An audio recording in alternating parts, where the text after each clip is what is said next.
Hello नमस्कार good morning. आप सभी लोगों को मास्टरमाइंड विषय में स्वागत है। तो आज बायोलॉजी का क्लास लिए हैं और ब्लड इसमें पढ़ाने वाले हैं, रक्त जिसको बोलते हैं। तो आराम से देखिएगा, समझ में आ जाएगा। तो चलिए क्लास की ओर चलते हैं। तो हम पढ़ाने वाले हैं ब्लड, ठीक है, ध्यान से सुनिएगा। तो चलिए, तो देखिए यहाँ पे जो ब्लड होता है, ध्यान दीजिएगा, जो ब्लड होता है ब्लड का अध्ययन क्या कहलाता है? हीमेटोलॉजी कहलाता है। ब्लड का अध्ययन क्या कहलाता है? हीमेटोलॉजी। और जो रक्त होता है एक तरल संयोजी उत्तक होता है। रक्त क्या होता है? एक तरल संयोजी उत्तक होता है। रक्त का पीएच मान कितना होता है? 7.4 होता है, जो हल्का क्षारीय होता है। तो क्षारीय अम्लीय, चलिए एक बार बता देते हैं क्षारीय अम्लीय क्या होता है। तो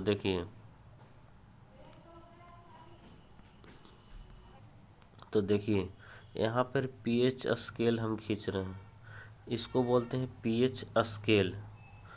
कहाँ से कहाँ होता है? 0 से 14 तक ला होता है, और जो बीच में होता है 7 होता है, ठीक है। तो देखिए 0 से बोलते हैं अम्लीय। क्या चीज बोलेंगे? अम्लीय बोलते हैं, अम्लीय। और जो 7 से 14 के बीच, 7 से 14 के जो बीच होगा उसको बोलते हैं क्षारीय। क्या चीज बोलते हैं? क्षारीय बोलते हैं, ठीक है। 7 से 14 के बीच, 7 से 14 के बीच जो रहेगा उसको बोलते हैं क्षारीय। और 0 से 7 के बीच रहता है उसको बोलते हैं अम्लीय, ठीक है। और 7 रहेगा उसको बोलते हैं उदासीन। 7 को क्या बोलेंगे? उदासीन बोलेंगे, उदासीन बोलते हैं, ठीक है। तो इतना बात समझिएगा, 0 से 7 के बीच में अम्लीय, और 7 से 14 के बीच में क्षारीय, और 7 रहेगा तो उसको बोलते हैं उदासीन। तो चलिए समझ गए होंगे। ये पीएच मान जो था वो सोरेंसन ने दिया था 1913 में। तो देखिए यहाँ पे रक्त का पीएच मान कितना होता है? 7.4 होता है, जो हल्की क्या होता है? क्षारीय होता है। एक सामान्य मनुष्य में कितना लीटर रक्त होता है? 5 से 6 लीटर रक्त होना चाहिए, जो शरीर के वजन का 7% होता है। तो जितना शरीर का वजन रहेगा उसका 7% खून रहना चाहिए। यानी मान लिया जाए कि किसी व्यक्ति का वजन 70 केजी है, 70 केजी है, तो 70 केजी का 7% खून होना चाहिए। यानी 7%, परसेंट मैंने 100 होता है, तो 10 से 10, यानी कि 749, यानी 4.9 लीटर उसमें खून होना चाहिए। तो देखिए कितना परसेंट होना चाहिए? शरीर के वजन का 7% होना चाहिए, ठीक है। और जो रक्त होता है, रक्त का निर्माण कहाँ होता है? अस्थि मज्जा में होता है, जिसको हम बोलते हैं इंग्लिश में रेड बोन मैरो, लाल अस्थि मज्जा बोलते हैं, ठीक है। अब देखिए ब्लड जो होता है 2 प्रकार का होता है। ब्लड कितना प्रकार का होता है? 2 प्रकार का। एगो होता है प्लाज्मा, एगो होता है रक्त कणिकाएं, जिसको बोलते हैं ब्लड सेल। जो प्लाज्मा होता है वो 55% होता है। कितना परसेंट? 55%। और रक्त कणिकाएं होती है जो 45% होती हैं, ठीक है। अब देखिए इसमें प्लाज्मा, तो प्लाज्मा में आइए, ये जो प्लाज्मा में है, प्लाज्मा में रक्त, जो प्लाज्मा जो होता है रक्त का तरल भाग कहलाता है, ठीक है। अब प्लाज्मा में 90% क्या चीज होता है? जल होता है। इसमें एक प्रोटीन पाया जाता है जिसको फाइब्रिनोजन बोलते हैं, फाइब्रिनोजन प्रोटीन बोलते हैं। और जो प्लाज्मा होता है हल्का पीला चिपचिपा पदार्थ होता है। प्लाज्मा में इतना ही पढ़ना है। जो प्लाज्मा होता है रक्त का तरल भाग होता है। प्लाज्मा में 90% क्या होता है? जल होता है। इसमें एक प्रोटीन पाया जाता है जिसको बोलते हैं नोजन प्रोटीन, ये हल्का क्या होता है, चिपचिपा हल्का पीला पदार्थ होता है। ठीक है। अब देखिए रक्त कणिकाएं में आता है आरबीसी, डब्ल्यूबीसी, प्लेटलेट्स। तीन वो होता है, तीन भाग में बढ़ जाता है रक्त कणिकाएं, डब्ल्यूबीसी, आरबीसी, प्लेटलेट्स। तो चलिए इसको बारी से पढ़ते हैं, बारी बारी से। तो चलिए, अच्छा यहाँ पे देखिए, यहाँ पे एक क्वेश्चन पूछेगा कि देखिए प्लाज्मा में फाइब्रिनोजन प्रोटीन निकालने पर क्या बचता है, सीरम बनता है। ठीक है। या ऐसे क्वेश्चन पूछेगा कि फाइब्रिनोजन रहित प्लाज्मा को क्या कहते हैं, सीरम कहते हैं। तो इसको ध्यान दीजिएगा। चलिए आगे चलते हैं। तो देखिए पहला आ गया आरबीसी, इसका क्या भाग है, इसका तीन भाग है रक्त कणिकाएं का। पहला क्या चीज था, आरबीसी, फिर डब्ल्यूबीसी, फिर प्लेटलेट्स। तो चलिए बारी बारी से पढ़ते हैं। तो पहला आरबीसी, तो देखिए आरबीसी का फुल फॉर्म कुछ होता है, red blood cell, red blood cell, यानी कि लाल, इसको हिंदी में लाल रक्त कणिकाएं बोलते हैं। इसको एरिथ्रोसाइट भी इसको कहते हैं। तो आरबीसी का जीवन काल कितना होता है, 120 दिन होता है। आरबीसी का कविस्तान किसको कहा जाता है, प्लीहा को कहा जाता है, स्प्लीन को, तिल्ली को। कविस्तान माने जहाँ मरता है। आरबीसी का डेथ कहाँ होता है, डेथ होता है प्लीहा में, जिसको बोलते हैं कविस्तान। ठीक है। देखिए रक्त जो ब्लड बैंक है, ब्लड बैंक ऑफ बॉडी, माने कि बॉडी का जहाँ मतलब ब्लड जमा होता है, कहाँ होता है, प्लीहा में या स्प्लीन में। अच्छा, तो आरबीसी में, आरबीसी मेल में कितना होता है, मतलब पुरुष में कितना होता है, 55 लाख प्रति घन mm होता है। ठीक है। और महिला में कितना होता है, 45 लाख पर घन mm होता है। ठीक है। और आरबीसी अगर प्रभावित होगा तो इसमें दो रोग होता है, मलेरिया में क्या चीज़ होता है, मलेरिया में आरबीसी की कमी हो जाती है। मलेरिया में क्या चीज़ हो जाता है, आरबीसी की कमी हो जाता है। और एनीमिया होता है जिसमें रक्त की कमी होता है। दो रोग होता है आरबीसी से, मलेरिया होता है, एनीमिया होता है। मलेरिया में आरबीसी की कमी होती है, एनीमिया में रक्त की कमी होती है। तो चलिए, हाँ यहाँ पे एक क्वेश्चन देखिए, यहाँ पे बोलता है कि पहाड़ों या ऊंचाई में रहने वाले लोगों के अंदर आरबीसी की संख्या कम होती है या अधिक होता है। क्यों अधिक होता है, क्योंकि O2 की कमी होगा, ऊपर रहेगा तो O2 की कमी होगी, इसमें आरबीसी की संख्या बढ़ेगी। आरबीसी देखो, हीमोग्लोबिन में लौह आयरन धातु पाया जाता है, मतलब लोहा पाया जाता है, आयरन पाया जाता है। क्वेश्चन याद ध्यान रखिएगा, रक्त में क्या पाया जाता है, लौह पाया जाता है। रक्त में लौह यानी लोहा पाया जाता है, आयरन पाया जाता है, ध्यान रखिएगा। तो चलिए आगे चलते हैं। देखिए दूसरा आ गया डब्ल्यूबीसी। तो देखिए डब्ल्यूबीसी, आरबीसी पढ़ लिए, फिर दूसरा था डब्ल्यूबीसी। तो डब्ल्यूबीसी को बोलते हैं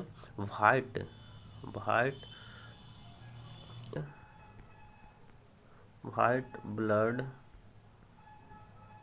सेल बोलते हैं। ठीक है।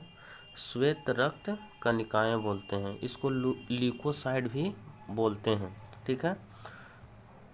देखिए यह शरीर है, यह शरीर का सैनिक के रूप में काम करता है, गार्ड, आर्मी के रूप में काम करता है। कौन, डब्ल्यूबीसी का काम क्या है, ये सैनिक के रूप में या गार्ड के रूप में काम करता है। और जो डब्ल्यूबीसी होता है इसकी संख्या लगभग 10,000 होता है। और इसका जीवन काल मतलब कितना दिन जिंदा रहता है, 2 से 4 दिन जिंदा रहता है। ठीक है। अगर डब्ल्यूबीसी की संख्या में अनियंत्रित वृद्धि के कारण कौन सा रोग होगा, ल्यूकेमिया, कैंसर बोलते हैं। ठीक है। अब देखिए, अब तीसरा क्या चीज आ गया, तीसरा आ गया प्लेटलेट्स। पहला था, देखो रक्त कणिका में 3 पार्ट था, देखो आरबीसी, डब्ल्यूबीसी, प्लेटलेट्स। तो दो को पढ़ लिए हम लोग, आरबीसी और डब्ल्यूबीसी। अब आ गया प्लेटलेट्स। तो देखिए प्लेटलेट्स, यहाँ पे देखिए प्लेटलेट्स को हम बिम्बाणु बोलते हैं या थ्रोम्बोसाइट बोलते हैं, ठीक है। यह रक्त का थक्का जमाने में बहुत सहायक होता है। रक्त का थक्का जमाने मतलब कहीं मतलब हाथ में कट गया, कहूँ कट गया, तो थोड़ा देरी के बाद देखिएगा कि वो रक्त जो होता है जम जाता है, बाहर नहीं आता है। तो उसी को रक्त थक्का जमाने में किसका भूमिका होती है? प्लेटलेट्स का। इसकी संख्या, जो प्लेटलेट्स की संख्या होता है 1.5 लाख से 4.5 लाख के बीच में होता है। प्लेटलेट्स का जीवन काल 1 सप्ताह होती है, 1 सप्ताह या 7 से 8 दिन तक ला जिंदा रहता है। और जो डेंगू होता है, डेंगू रोग में प्लेटलेट्स की कमी हो जाती है। जब प्लेटलेट्स की कमी होती है तो बकरी का दूध बहुत फायदेमंद होता है, ठीक है। चलिए आगे चलते हैं। तो देखिए अब ब्लड ग्रुप आया, तो इसको ध्यान से सुनिएगा। ब्लड ग्रुप, तो देखिए ब्लड ग्रुप यानी रक्त समूह बोलते हैं इसको। इसका खोज जो था लैंडस्टीनर ने किया था 1902 में। रक्त समूह का निर्धारण एंटीजन से होता है। एंटीजन जो होता है वो आरबीसी के सतह पर पाया जाता है। कुछ होता है प्रोटीन होता है, आरबीसी के सतह पर पाया जाने वाला एक प्रोटीन है एंटीजन। एंटीजन 2 प्रकार का होता है। एंटीजन जो होता है 2 प्रकार के होता है, कैपिटल ए कैपिटल बी, मतलब बड़की ए बड़की बी। अब देखिए यहाँ पे जो ब्लड ग्रुप होता है, ब्लड ग्रुप एंटी, देखिए यहाँ पे समझिएगा, रक्तदान यानी कि आदमी रक्तदान करता है ब्लड डोनेशन। तो इसमें क्या क्या मतलब किस चीज़ का ध्यान रखना। तो देखिए ब्लड डोनेशन, तो ब्लड कितना प्रकार का होता है इसको पहले समझा देते हैं। तो देखिए जो रक्त समूह होता है वो 4 प्रकार का होता है। रक्त समूह कितना प्रकार के? 4 प्रकार का होता है, ठीक है। कौन कौन होता है? देखिए ए होता है, बी होता है, ए होता है, बी होता है, ए बी होता है और ओ होता है, ठीक है। 4 प्रकार का होता है। तो देखिए ओ को बोलते हैं सर्वदाता, और ए बी को बोलते हैं सर्वग्राही। इसका समझिएगा, मतलब सर्वग्राही का मतलब होता है सबसे ग्रहण करने वाला। मतलब ये जो ए बी है इस सब से खून ले सकता है, सभी से खून ले सकता है। ए बी जो है वो सभी से खून ले सकता है, दे नहीं सकता है सभी को, इस सब से ले सकता है। किसको किसको से ले सकता है? ए से ले सकता है, बी से ले सकता है, ओ से भी ले सकता है। ए बी जो है सब से लेगा, लेकिन देगा किसको? खाली अपने ग्रुप को देगा, ए बी को देगा, बस इतना ध्यान रखिएगा। सब से ले सकता है, सर्वग्राही मतलब सब से लेगा। वो जो है सर्वदाता, इस सबको देगा, मतलब वो जो है सबको दे देगा। किसको किसको देगा? ए बी को भी देगा, ए के भी देगा, बी के भी देगा। मतलब जो ओ है किसको किसको ब्लड दे सकता है? ए बी को देगा, बी को देगा, ए को देगा, मतलब सभी को दे देगा। ये ओ जो है सर्वदाता कहलाता है, सभी को देगा। और ए बी जो है सबसे लेगा, ठीक है। तो इतना बात दिमाग में बैठाइएगा। तो देखिए यहाँ पे देखिए ध्यान दीजिए, तो देखिए यहाँ पे ध्यान दीजिएगा, ब्लड ग्रुप किसको किसको डोनेशन कर सकता है, मतलब दे सकता है, ले सकता है। तो देखिए ए जो है, ए सिर्फ किसको किसको से ले सकता है? देखिए वो जो है सबको देगा, वो जो है सभी को देगा। किसको किसको देगा? ए को भी दे सकता है, बी को भी दे सकता है, ए बी को भी दे सकता है, वो सबको देगा, ठीक है। इतना दिमाग में बैठे रहिएगा। वो जो है सभी को देगा, मतलब ए को देगा, बी को देगा, ए बी को देगा, मतलब सभी को देगा। ए जो है किसको, ए जो है मान ले कि मेरा ब्लड ग्रुप ए है, तो हम किसको किसको से ले सकते हैं, तो एक तो ए वाला से ले सकते हैं, अपना ग्रुप वाला से तो अपने ले ही करेंगे, और एक और कौन देगा, ओ देगा। क्यों? क्योंकि ओ जो है सर्वदाता ही सबको देगा।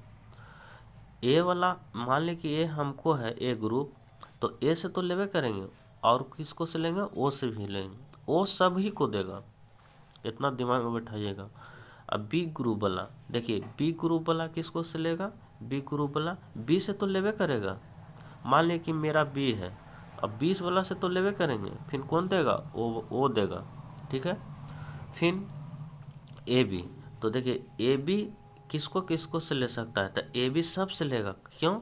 क्योंकि सर्वग्राही है, मतलब सर्वग्राही मतलब सब से लेगा, मतलब किसको किसको से लेगा, ए बी से ले लेगा, ए से ले लेगा, बी से ले लेगा, ओ से ले लेगा, मतलब सभी से ले लेगा। यानी ए बी जो है सभी से ले लेगा, ए बी ओ से। ठीक है, और ओ जो है ओ सिर्फ ओ ए से लेगा, बाकी देगा सभी को, लेकिन लेगा किसको से, ओ से सिर्फ लेगा। समझ में आ गया होगा। अब चलिए ब्लड ग्रुप के बारे में और मतलब जानते हैं। जैसे में मान लिया जाए कि मम्मी में ए है, पापा में ओ है, तो संतान में उसके मतलब बेटा बेटी में कौन सा ब्लड ग्रुप आएगा, उसको बारे में भी थोड़ा सा जानकारी लेते हैं। तो चलिए